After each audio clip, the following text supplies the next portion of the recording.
Nakakabahala ang mga pahayag na narinig natin nitong mga nakarang araw. Nandyan ang walang pakundangang pagmumura at ang pagbabanta ng planong ipapatay ang ilan sa atin. Kung ganun na lang kadali ang pagplano sa pagpatay ng isang presidente, paano pa kaya ang mga pangkaraniwan na mamamayan? Yang ganyang kriminal na pagtatangka ay hindi dapat pinapalampas. Yan ay aking papalagan. As a democratic country, we need to uphold the rule of law.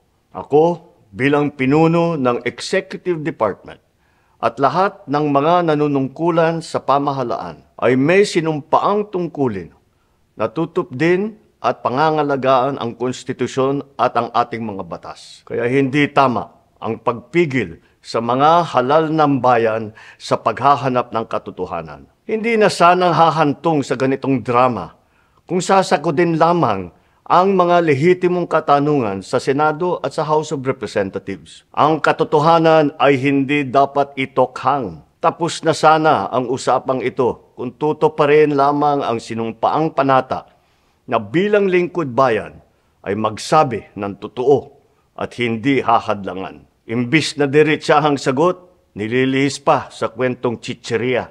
Hangad ko na matuldukan na itong mga pangyayaring ito sa parang matiwasay at magdadala sa atin sa katotohanan. 12 taon din ako nanungkulan sa magkaparehong kamara ng Kongreso. Batid ko ang kapangyarihan iginawad sa kanila ng taong bayan at ng ating konstitusyon. Dahil dito, iginagalang ko ang kanilang gawain bilang isang independenteng sangay ng ating republika. Kahit ang buong executive branch, lahat ng mga ahensya ay hindi nakakaligtas at parating sumasailalim sa kanilang masusing pagsusuri. Bilang isang bansa, marami tayong mga paghamon na dapat harapin at mga suliraning dapat bigyan ng lunas. Sa kabila ng mga pambabatikos, nakatuon ang aking pansin sa pamamahala. Ngunit, hindi natin ikokompromiso ang rule of law. Kailangan manaig ang batas sa anumang sitwasyon, sino man ang tamaan. Kaya hindi ko hahayaan magtagumpay ang hangarin ng iba na hatakin ang buong bansa sa burak ng politika. Igalang natin ang proseso. Tuparin natin ang batas.